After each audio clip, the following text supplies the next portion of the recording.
শুভ সন্ধ্যা। News ভ্যানগার্ডের পর্দায় প্রত্যেককে স্বাগত জানাচ্ছি। এই মুহূর্তে আপনাদের সাথে আমি রয়েছি অঙ্কিতা। চোখ রাখছি এই মুহূর্তের গুরুত্বপূর্ণ সংবাদের দিকে। আজ সকাল থেকেই নজর ছিল কর্ণাটকের দিকে, কারণ মুখ্যমন্ত্রীর দড়ি টানাটানি। প্রত্যেকটি রাজনৈতিক দলের এবং রাজনৈতিক বিশ্লেষকদের মতামত উঠে আসছিল, কিন্তু তার মধ্যে এবার কর্ণাটকের সংকট নিয়ে বিধানসভায় সরব হবে বিজেপি, অন্যদিকে শীতকালীন অধিবেশনে সরব হবে এনডিএ জোট। কংগ্রেসের উপর চাপ তৈরি করতেই কৌশল নিল বিজেপি। ইতিমধ্যেই দিল্লিতে সোনিয়া গান্ধীর সাথেও দেখা করলেন তিনি।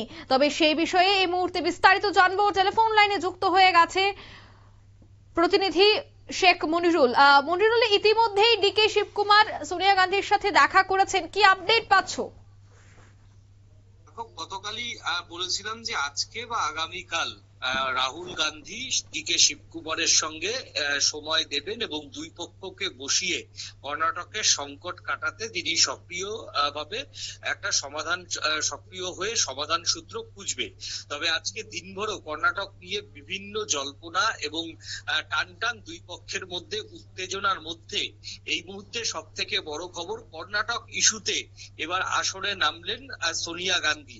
সক্রিয় রাজনীতিতে সেইভাবে সোনিয়া গান্ধী এখন সক্রিয় থাকেন না তার শারীরিক অবস্থার জন্য, কিন্তু কর্ণাটক ইস্যুতে এবার সোনিয়া গান্ধী সক্রিয় হলেন এবং ডিকে শিবকুমার তাকে তিনি আজকে এই সকালের দিকে তিনি ফোন করেছিলেন বলে কংগ্রেস সূত্রের খবর। এবং ডিকে শিবকুমার যখন মহারাষ্ট্রে ছিলেন তারপরই হয়তো এই পরিস্থিতির একটু অদল বদল হয়, কারণ ডিকে শিবকুমার গতকাল রাতে কেন মহারাষ্ট্রে গেছিলেন তা নিয়ে কিন্তু জাতীয় সংবাদ মাধ্যম গুলিতে একেবারে যে জল্পনা নিয়ে চূড়ান্ত খবর, একটা নাটকীয় পরিস্থিতি তৈরি হয়। সেই পরিস্থিতির জবনিকা যদি না ঘটে তাহলে সোনিয়া গান্ধী বুঝেছেন এতে দলেরই ক্ষতি হচ্ছে। তাই সোনিয়া গান্ধী আজকে সকালের দিকে ডিকে শিবকুমারকে নিজেই ফোন করেন এবং দিল্লিতে আসার কথা বলেন। যদিও ওই 8 থেকে 10 জন যে বিধায়ক তারা কিন্তু এখনো পর্যন্ত দিল্লিতেই রয়েছে এবং ডিকে শিবকুমার সোনিয়া গান্ধীর ডাকে সাড়া দিয়ে তিনি দিল্লিতে আসেন। বিকেল নাগাদ সোনিয়া গান্ধীর সঙ্গে তিনি দেখা করতে যান এবং কর্ণাটক ইস্যুতে দুজন, সোনিয়া গান্ধী এবং পাশে অবশ্যই রাহুল গান্ধী ছিলেন, এবং কর্ণাটক ইস্যুতে তাদের মধ্যে কথা হয় বলে কংগ্রেসের পক্ষ থেকে জানা গিয়েছে।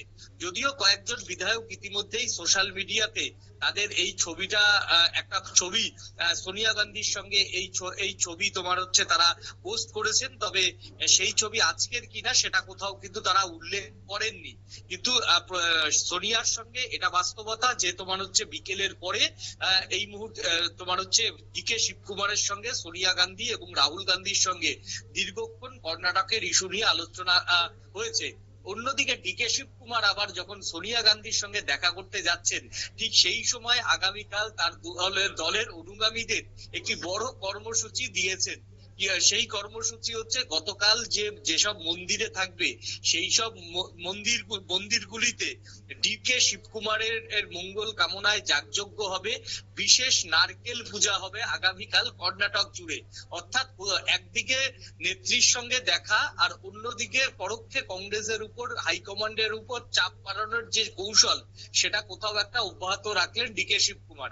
তবে আজকে সন্ধ্যের সময়তে সোনিয়া গান্ধীর সঙ্গে যে বৈঠকটা হয়েছে তা এখনো পর্যন্ত রয়েছেন হয়তো তারা, সেই বৈঠকে সমাধান সূত্র কিন্তু আজকেই বেরোবে এবং এই ইস্যুটাকে এবার এই প্রথম দলগতভাবে বিজেপি ইস্যু করার সিদ্ধান্ত নিয়েছে।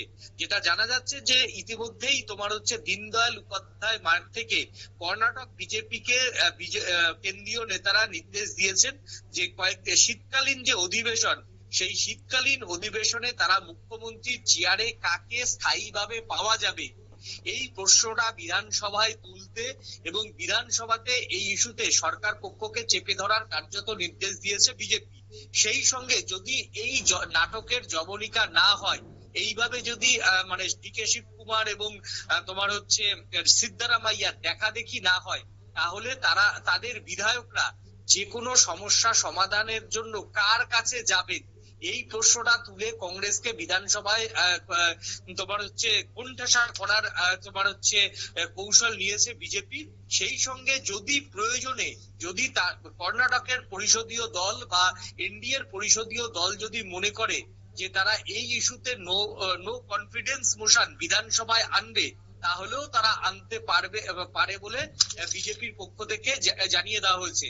অর্থাৎ আগামী 10-12 দিন কর্ণাটক ইস্যু কার্যত জাতীয় রাজনীতির একদম প্রথমে থাকবে।